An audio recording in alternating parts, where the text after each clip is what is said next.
famous Star Wars intro with the text moving up the screen and disappearing into the ether. I'm going to show you how to do this. It's relatively simple. First of all, we need on the timeline a fusion composition.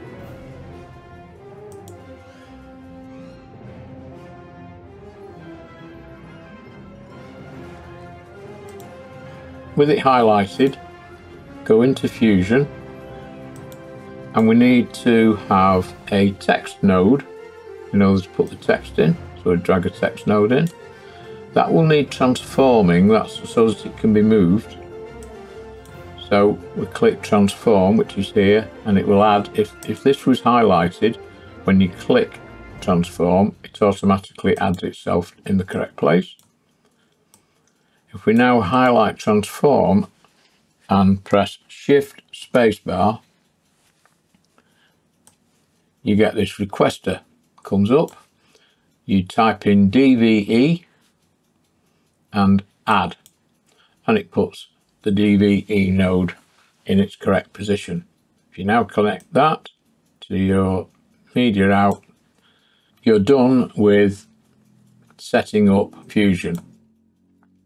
If you now go to your text, you want to have previously written your text, I would say, in something like Word. It doesn't have to be Word, but you want to be able to highlight it, which I'm going to do on another screen, copy, and then come into your text window here and go edit, paste, and it pastes it into your text window. Now at the moment, even though in Word I made them sort of about the same length of line, I've got about 20 odd characters, that's including spaces, and I can see there's a mistake because it's not got a space there, has it? If you want to correct those sorts of things, you can go to your there, and it's on the word line below south, and put your space in. Now the next thing is to go down to colour, yellow, the same as Star Wars, and then size. Now we need to bring the size down so that we can see the whole thing on screen just as a start. You can see they're not justified, so you come down here to H justify and go fully right, and it justifies left and right. There are one or two anomalies, and you can, if you want to get it perfect, you can go along and put little spaces in to the shorter lines to bring them in line if you want. I'm not going to bother at this stage. We now need to skew it over. So rotate, we go into DVE, so that's highlighted here, and we go to rotation X, and I found that that needs to be about -75, so it's 76.4 at the moment. That's near enough. If we now go to transform, transform is what will move it up and down the screen. So you go to Y over here and pull it down to the bottom of the screen.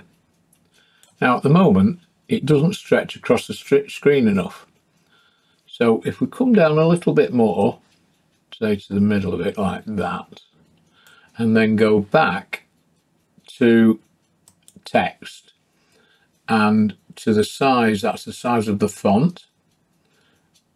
If we then increase that to a point that you like the size, don't forget you need to leave a little bit of a margin at both sides.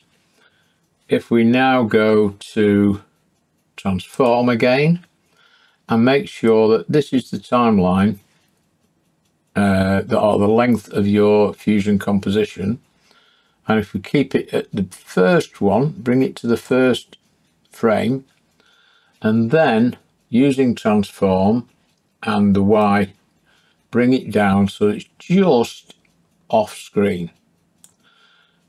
Click keyframe, that's telling it that that's where you want it to start. If we now move the playhead to the end and back 1 frame or 2, doesn't matter precisely. So at the end of the clip, you place your text, and in this case, we're going to move it up. And I think in the Star Wars, it disappears at somewhere in this region here. That is always adjustable to your personal taste, but we'll take it to there. It's put in a keyframe automatically for that. So if we now play that, and I'll go to the timeline in order to play it, although you can play it here. I'll go back to the timeline. If we go to the beginning of the piece and press play, you can see it's actually performing quite well. We put that on video 2 and go to our media pool and bring in your background, because you need to have found yourself a background. Now we don't need the audio, so we'll get rid of that. But the background, you can put your own audio in afterwards. The background, you can bring it to the same length as the fusion composition, and it now animates over this.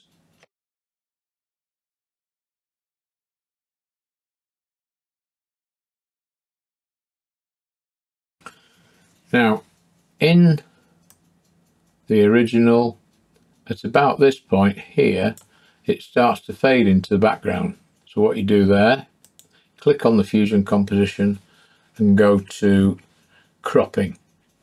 And if you soften it somewhat before you start, and then crop top, bring it over, you'll see that it's just about starting to disappear into the background now. I'll drag the monitor so it's a bit bigger. So it's disappearing nicely into the background. I think you'll find that looks okay. So if we play it from here, it starts to go into the background gradually, and because of the fade on the crop, it disappears, and I think I like the look of that, so that's okay. Now, in order to make it fade at the end, I quite often use a solid colour for this, trying to get them to both fade the same by pulling the handles. It can work, but I find it easier to use a solid colour. So if I go to my toolbox and pull out a solid colour and stick it here, we now zoom in on that, make it a bit bigger, and then pick up the handle and fade it.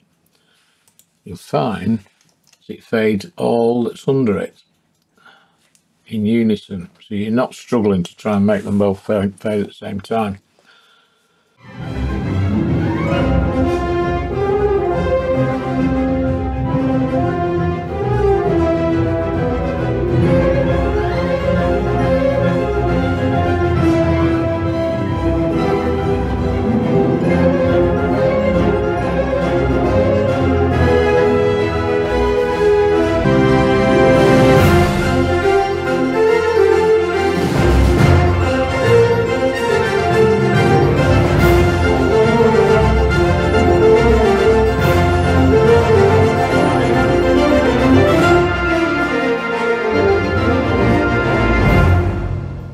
And that's it, folks. Couldn't be simpler.